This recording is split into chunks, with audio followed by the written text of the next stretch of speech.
Aloha, everyone. I am so happy to bring you Asshana Solaris today. And she has Clarity Breathwork, which is just fabulous. And I know that you're all going to want to learn more about this because it can bring a lot of wonderful things into your life. So welcome, Asshana. Thank you so much for coming. Thank you for having me. It's wonderful to be here, Emily. As I had the privilege of having Marcy Shimoff on my podcast a few weeks ago, and when we were talking afterwards, she says, "You just have to have Asshana on because she's just perfect for your people." So, Oh, here good. she is. I'm so glad. Yeah, Marcy brings me onto her stage a lot to support her program. So I'm grateful. She sent That's so me. cool. Yes. Well, let's start off with it. Tell us what breath work is.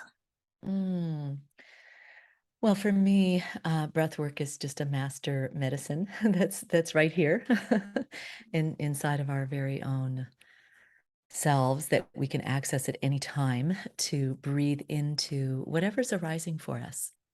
And there's so much arising right now in the time that we live in, and a lot of stress and unprocessed emotions and grief. And if we can find a way to take conscious, connected breaths into our bodies and stay with ourselves, stay present, then we can allow what our experience is to really organically complete itself. So if we have unprocessed grief or fear or stress or resources of joy that we haven't tapped into, the breath can free us up, can free up our life force energy, can move the blocks out of our bodies, out of our minds, out of our emotions, so that we can have a more direct experience of who we really are.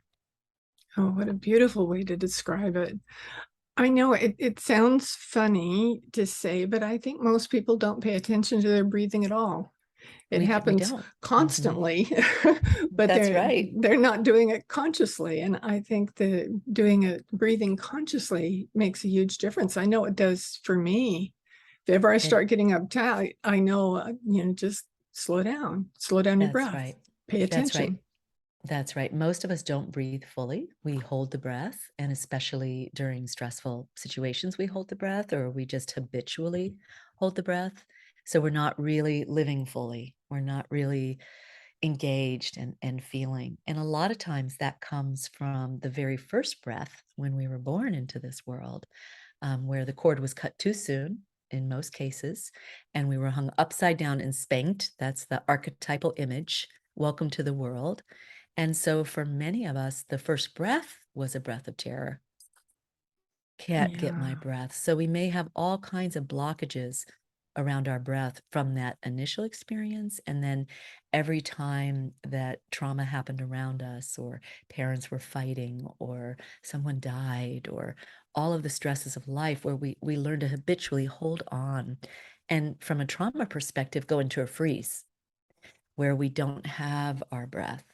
And part of my job is to hold the space for people when they're ready in a safe way to reclaim their breath and to start to free up all that energy that got stuck and blocked and is playing out in our current life. Yes, that's so important. You just reminded me of I used to work in labor and delivery as a Oh, nurse, wow.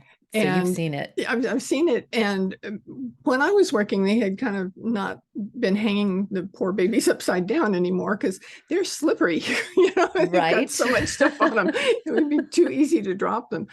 But the thing that I liked about it, especially if a baby was having difficulty breathing, what they would do is rub their back, Mm, and that would bring them get around the instead of breath in the doing body. something harsh with Jarring. trying, yeah, something like that. And I always thought that was so, it was kind of profound to watch when a baby would have trouble breathing and they'd start breathing when they were just comforted with that back rub. Well, I would say that's like a perfect definition of breath work with a qualified, breath worker, is that we're there to hold this space of unconditional love and support to symbolically, metaphorically, or literally rub someone's back to help them to start breathing again. That's so important. I know I've been with lots of people who are dealing with someone who is in the transitioning process. Right. And I have a tendency to, instead of holding a hand, be like behind them and put my hand on their back or on their shoulder and maybe rub it a little bit and be close enough to them that I breathe slow. And Yes. I think that they kind of pick up on that slower breath. And as they slow down a little bit, they seem to relax into what's happening so that it's easier for them to deal with what's going on.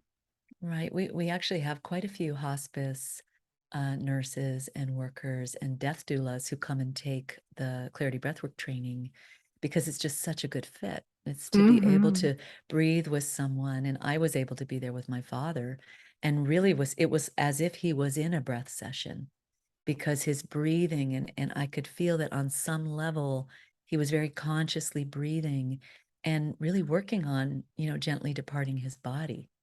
And as a breath worker, as well as a daughter, I could track that with him and stay present with him and encourage him. And he had a very peaceful transition that was really beautiful. Oh, that is beautiful. It's so lovely. It's it's so wonderful when somebody or when people can have a peaceful transition like that. Because a lot of times people are trying so hard to not let them go that there's so Right. much tension and energy around them that's just not relaxing. Right. It's not conducive. And they say that the soul of the person that's trying to leave will stay out of care and love for those people. And I think to the degree that we've had unresolved trauma in our lives from birth, which is something that we really take a look at in our breathwork training and with our one-on-one clients, is where did we get imprinted or stuck, or where was the interference to our natural capacity to bond that got set up at our birth and then went into our childhoods and our adulthood.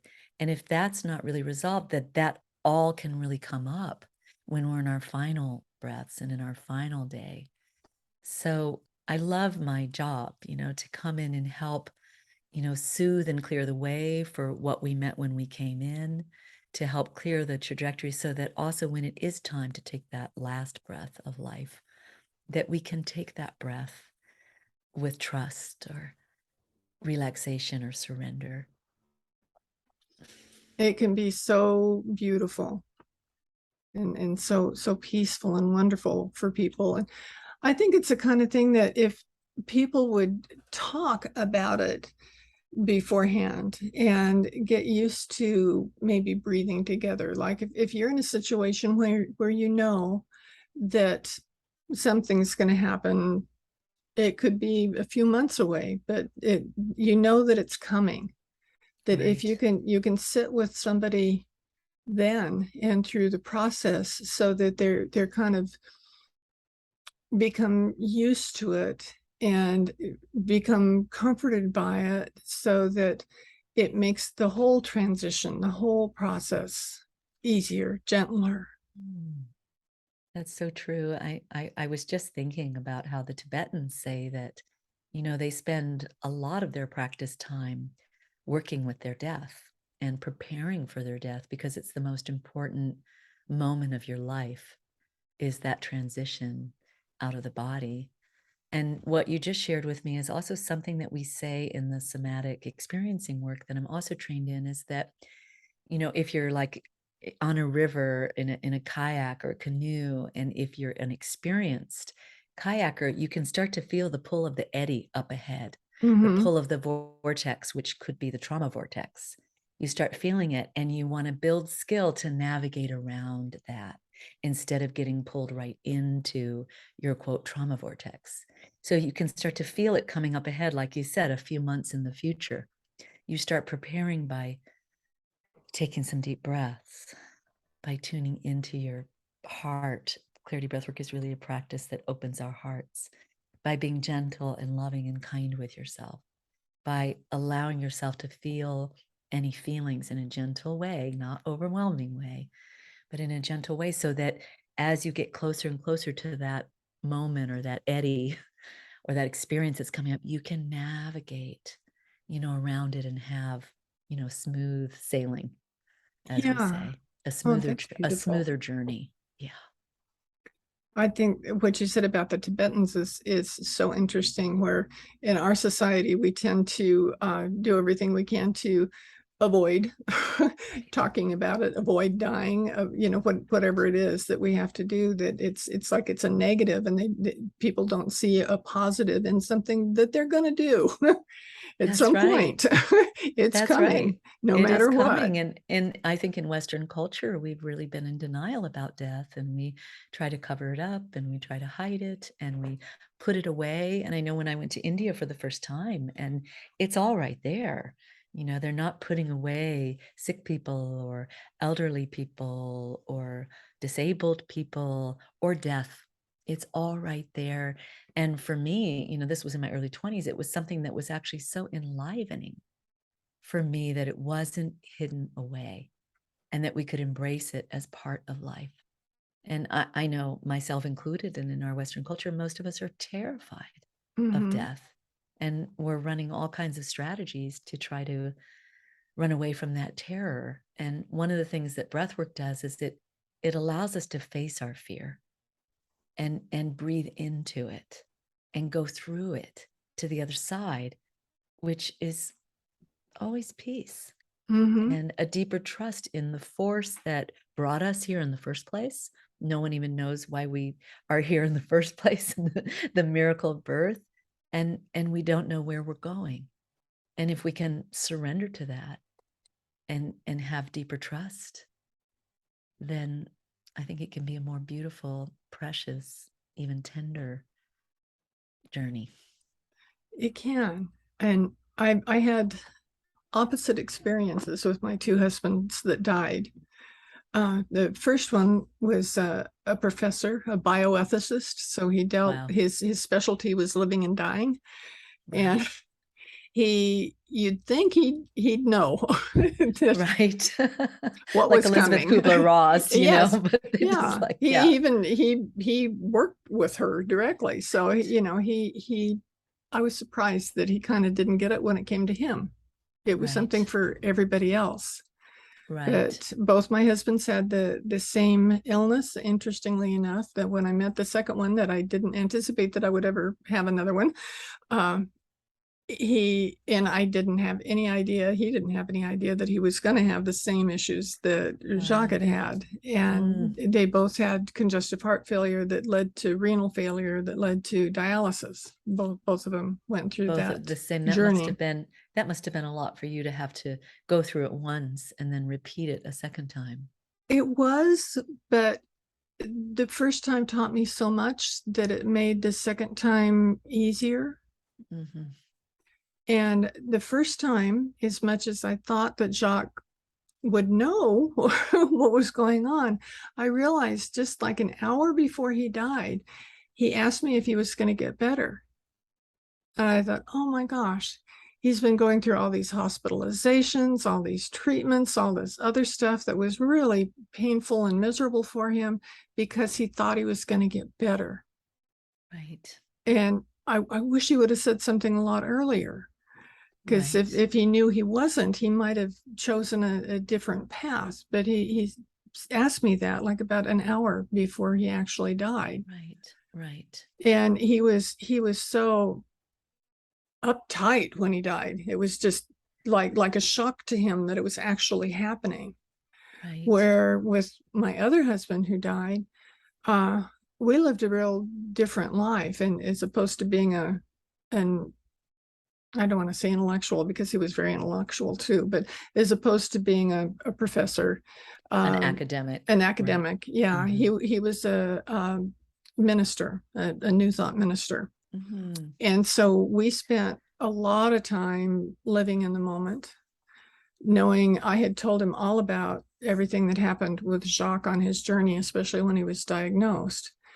And we made decisions based on what we knew, not that they were followed by the medical community, which is another story. But Right. when it came right down to it, his last week was the most beautiful experience I will ever have. Ah, Oh, I'm so glad you got to have that with him. Oh, it was wonderful. He was That's a surrounded gift. by Mhm. friends and family and anybody that couldn't get here to Maui, since we were very far away from a lot of people. He was able to FaceTime with. He did Wow. every single person he wanted to see Oh, before he left. He got to. wow. That's so And beautiful. yeah, it was. Right. And He faced it. he He faced it. had the capacity. He had the Hmm. capacity to face it. And I'm sure being a New Thought minister, really helped him to do that. Oh yeah. And Mhm. the last few hours he had essentially gone to sleep. And everybody around him we were just sitting together, touching him, holding his hand, whatever, being right there with Mm, him every mm, moment. And mm. I did notice that we all almost got in sync with our breathing. It was slow, it was peaceful, it was really wonderful. And then That's it so was very beautiful. obvious when the last breaths came, Mm, because we were all in tune. And I mm. thought, boy, it would be so wonderful to be able to have Oh, people understand that it can be that way. right. And what if it was that way? What if that was really there was a book I read in my 20s that really rocked my world called Woman on the Edge of Time. I don't know if you ever read it, but Mm-mm. it had a utopian future. And one of the utopias was living in community and helping each other die, helping each other transition, Mm. just like you just described. And wouldn't Oh, that be wow. beautiful? Surrounded by our loved ones, held and supported on that great journey. Mhm. Yeah, it's as it should be, I think. You know, Yes, it should I be. don't like to judge for other people, but in this particular case, anything that you can do to make the journey more beautiful, more comforting, Right, right. not only for the person who's transitioning, but for the people But who for are the with loved him. ones. Mhm. I was here, I don't know if you were here when Ram Dass was passing.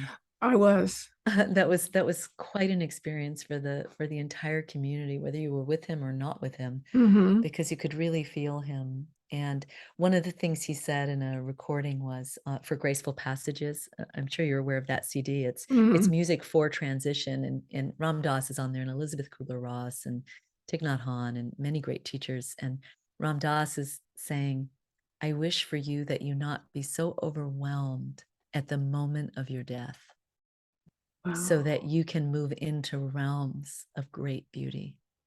Oh, wow. That's so beautiful. It is so beautiful, and I did ask a teacher of mine one time, I said, "So, what do you think happens when we die?" And she said, "Oh, I think it's gonna be really beautiful. I think we're gonna like it a lot." And I just loved that answer, I mean, and of course, it could be very scary, and it could be hard to let go of the control or of the life that we've had, or we might go like your first husband. Sounds like he went into a bit of a freeze in a fight. Hmm. A fight, flight, freeze, and my Yes. former partner did that too. He had that same level of denial right up to the moment he was dying, and it was so obvious that he was dying, and he was a spiritual teacher, Hmm. but he could not face the real truth that he was dying, and I've thought about it a lot, like, how could someone that had all that awareness freeze up and be in denial? And I think, our mechanism of freeze is millions of years old. It's a survival strategy in our nervous system that that can kick in and just, steady itself and then make that transition really hard, which is part of why I feel my calling to be a breath worker, to help people to open that fight, flight, freeze mechanism up, so that we can face reality more as it is rather than all the strategies to try to escape or fight or freeze. Yeah, I think that's kind of a natural thing that people in our society today in general think they're supposed to do. I remember the one time that I actually got to see Ram Dass in person. I was working. This is being from Hawaii. You will understand this. The doorway into light. People had a Oh, big with Bodhi celebration. B. Yeah, with Uh-huh, Bodhi, uh-huh. they had this big celebration of the anniversary of the false alarm that we got about the rockets coming in. Oh, the So ballistic missile yeah, the warning. ballistic, yeah. So we had this big celebration for it, and Ram Dass wanted to come, and he was at that time hardly mobile at all and had to Mhm. be carried up onto the stage. And you really had to pay attention to hear what he was saying. And I thought, wow, it would be so cool to be in the condition like he is. And he's perfectly comfortable. He doesn't care that anybody sees him not at his Right. prime. He Right. still wanted to share in the celebration. Right. And Right. it was a beautiful experience. It was That's so really cool. beautiful. That is so beautiful. And what a death meditation for everyone when the ballistic missile message came on everyone's phones. I mean, I was not here, Oh, but I've talked I to was. many people. I've talked to many people about it. I mean, you think you're going to die in seconds, and we ought to practice that meditation, Yeah, because that's the reality, actually, that will at some point happen. Mhm. it was like a dress rehearsal sort of thing. Right. I was here and a friend of mine was visiting. We were in the house and we live on the side of the Haleakala. So everything goes down, the house is at the top and things go down from here. And my son was way out uh, back in the yard, and we all had our cell phones with us, so they all went off at the same time. And I immediately stepped outside because I didn't know whether Jason had taken his cell phone down there or not, and said, "Get in here now." you know and he came up, and I felt so much better when he was in the room When he with was us. with you. There was something about Right. us being together, and the three of Being us being together. together there, we were saying things like, okay, is there anything we want to do right now? you know, because I know I heard so many stories about people calling all their loved ones and doing that sort of things. And we just kind of, all of us were saying, we've had a really good life. And if this is it, this is it. There's nothing we can do about it anyway. So we might as well just love each other and smile now. That's right. And we did. And then when I heard all these horror stories about other people, I can't say I wasn't apprehensive about what was going to happen, Right. Right. but it didn't seem real. And I think when it is real, it doesn't necessarily seem real, Right. if that makes any sense. Right. I That was must have also, been an incredible day. it An was. incredible day. I've heard all kinds of stories. But I did hear Ram Dass talk about once. He said that people would he went to Emmanuel, which was one of his favorite channels through Rodegast, and he said, I sit with all these people on the threshold of death. What do I tell them about death? And Emmanuel said, "Oh, it's absolutely safe." And I just love that answer. Oh, it's absolutely safe. It's like we hadn't considered that. We hadn't considered that it might be absolutely safe when it is time to Oh, leave our bodies. Perhaps the body is not absolutely safe, but the spirit, the essence of mhm. who we really are is safe and intact. Yeah, because Mhm. what's the alternative? You're going to Right. be gone one way or the other That's from right. the body. So I know I was with my mother, my mother-in-law, and my aunt at their moment of transition, each one of them. And it was so interesting with each of them. Each one of them, it was a quiet, peaceful time. And I know with my mom, I was holding her arm close to her elbow because I could feel her pulse there, and I was nursing me, uh, feeling it, knowing what was happening. But it kind of, and when Mm. I told her what I knew she wanted to hear, that it was okay to go, Right. her pulse stopped. Right. And I did the same thing with my aunt, and neither one of them were talking to me, able to communicate in any way. But in both cases that happened. And I think my mother-in-law really needed to hear somebody say that, because she Right. was she had been in great pain. She had a major abdominal or intestinal obstruction, and they wanted to do surgery, and it wasn't going to help. It was just going to prolong Right. misery for her, and we had decided not to do it. And she, at that moment, and my mom had done it earlier than when she actually transitioned, they were reaching up and looking up at their fingers, and it was like they were talking to someone. Both of Right. them did the exact same Wow. thing. Wow. And so I went to my mother-in-law and I said the same thing, and it's like she just relaxed and was gone. So, or at least her body. Right. So it was, Mm. I think there's a whole lot to it. And since then, I've just heard so many people say that they gave permission to whoever it Right. was, and that Right. permission enabled it to happen. Really So I've helped. just got to believe that Yeah. that's real. I've heard so many stories about that too. And when we know that it's okay, we can let go. And I think that applies to so many little deaths that we have in our life as Hmm. well, because we're kind of faced with a lot of little and big deaths in our life, and that it's okay, that it's okay to let go of a relationship, or it's okay to let go of something that we've known, or that it's okay, and to be able to give each other that reassurance that we're okay Hmm. and that it's okay, can just help us to relax more. Yes. Mhm. And that's just so important. Reassurance, being loving, caring kins for each other, Yes. humanity. Yeah, That's what we need is more kindness and more love for one another. We're all in this experience together. And it's so needed. absolutely. It's so needed right now because the hatred and the war is really based on a fear, and a fear Hmm. of life and a fear of death. So I think the work that you're doing is just so important to help navigate people through grief and our fear of death and our fear of losing our loved ones. Yes, that's for Mhm. sure. Well, can you, we've been talking about breath work. Can you give us an example of breath work? I could. Yeah.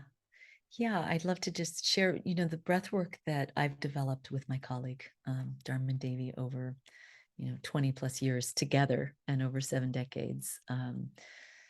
You know, full working with this power is that it's a softer, gentler approach to breath work. Some breath work techniques are fast and pushing and might lead to a lot of sensation and hyperventilation and huge releases. And what we've come to in our journey is just like we've been talking about the process of death, that gentle and presence is what really heals us. So I'll just describe the breath, and then would you like to do it for a few minutes Oh, and just yes, have I a think little that'd bit of be a taste of fabulous. it? Okay, Yes, let's do please. that. So, to do clarity breathwork, and it's usually about an hour-long session, but we can get a taste of it in just a few minutes, even. But it's through an open mouth, because the mouth is just simply a bigger opening to receive through. And then as we're exhaling, we're releasing, whatever stress, tension we've been holding. And as we're inhaling, we're just breathing in the relaxation, the peace, the trust. And it's a circular, connected breath. So we breathe all the way on the sound of ah and the sound of ha. And it's a connected breath without pauses. So we bring it right back in.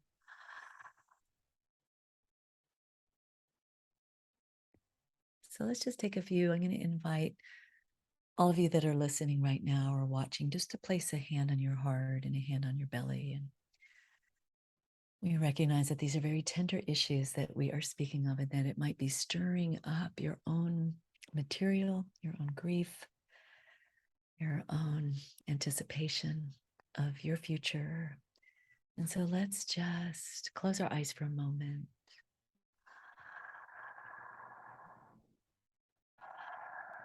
and take a deep breath in through your mouth and out through your mouth. Breathing in the ground,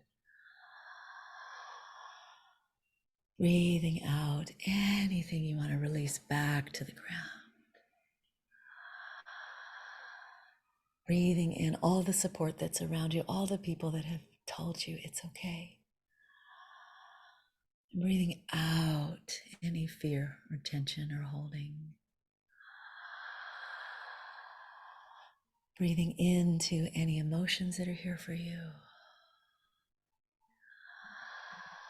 including if there's someone that has crossed over, we can access them through the breath. We may see them or sense them or feel them.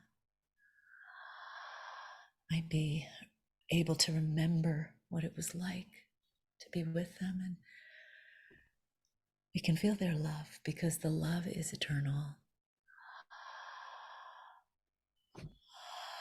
So just stay with your breath. We'll just go for a couple more minutes of breathing and just open to receive a message.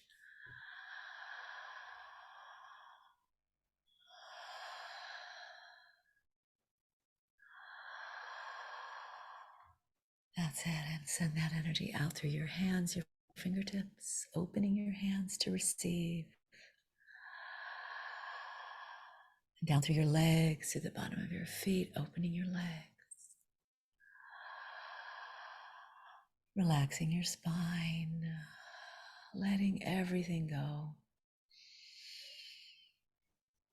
And let's just send this breath forward also to any future moments where you're going to need your breath.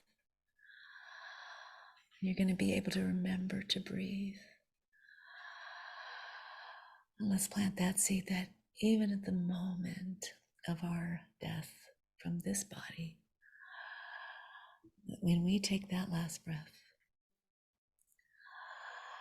we can surrender, we can trust, we can know that it's okay. And you might even want to visualize that you are surrounded by your loved ones. You are held and supported, that you appreciate your life and all the gifts of your life.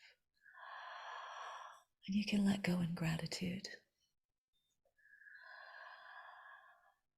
And then let's come back into this moment right now, again with your hand on your heart and a hand on your belly.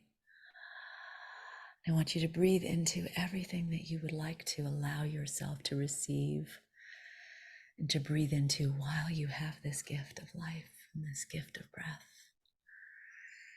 You might even just want to commit to loving yourself more and loving your beloveds more and appreciating this precious gift. And take 3 more deep breaths, just letting the breath wash over you. And since we're both in Hawaii, we're just going to send you a blessing of love from this powerful mountain of Haleakala and from the cleansing waters, the Iha Valley and the ocean. Just going to send it out to you, offering you this soothing, healing presence. And let's bring our hands to prayer position in front of our hearts. And since we also touched on birth, let's just send some energy back to that little baby that was being born and offer them a breath, that it's okay to be alive, welcome into the world. And may every breath we take be blessed and become more conscious. And then just give yourself a big hug. Mm, mm. Let's not wait to the moment of our departure to be celebrated or to celebrate our lives. Oh, so beautiful. So Oh. beautiful.